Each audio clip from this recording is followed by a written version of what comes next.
Leading up to the release of Glass in a couple of weeks, we're going to be taking a look back at the two previous films in M Night Shyamalan's unique take on the superhero genre. Today, it's the first film, Unbreakable. Normally I don't give spoiler warnings, but I feel like in this case I probably should, so spoilers from here on out. Unbreakable is the second film collaboration between Bruce Willis and writer-director M Night Shyamalan. The two worked together on Shyamalan's hugely successful previous movie, The Sixth Sense, and Shyamalan got the idea for Unbreakable during the making of that film. Unbreakable contrasts the lives of David Dunn, played by Bruce Willis, with Elijah Price, played by Samuel L. Jackson. Elijah has a rare disease that makes his bones extremely brittle and prone to breaking.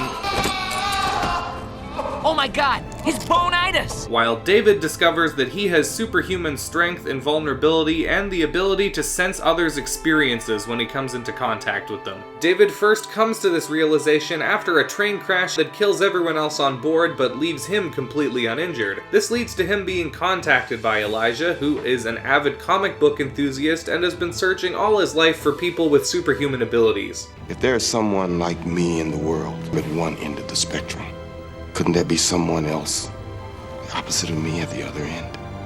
Someone who doesn't get sick, who doesn't get hurt like the rest of us. This movie is a sort of twist or a deconstruction of a typical superhero origin. What if God was one of us? It's telling the same type of story while attempting to do so in a more realistic way. Real life doesn't fit into little boxes that were drawn for it.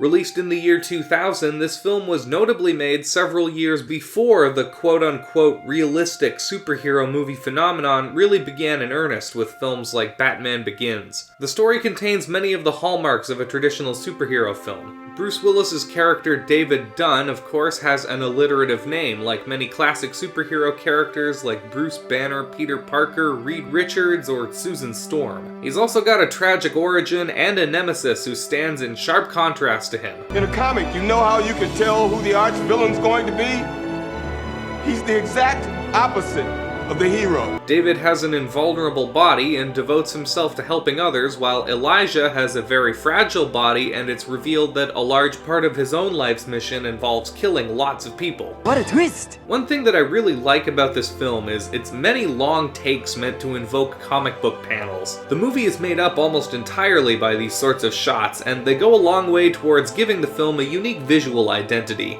Another way it does this is with its use of many interestingly set up shots using other objects in the foreground or unorthodox camera angles. The film also uses color motifs to distinguish its main characters, just like a comic book, green for Bruce Willis and purple for Samuel L. Jackson. In terms of the story, I like a lot of what the movie has to say on the topic of comic books specifically. Comics are our last link to an ancient way of passing on history.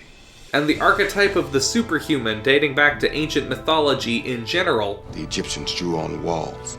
Countries all over the world still pass on knowledge through pictorial forms. But my favorite stuff in the movie is the development of Bruce Willis's character and his relationships with his family. He and his wife, played by Wright, are attempting to fix their marriage, which has been going through hard times recently. It's never made clear what exactly the problem is, but their attempts to reconcile make up a lot of the character drama in the film.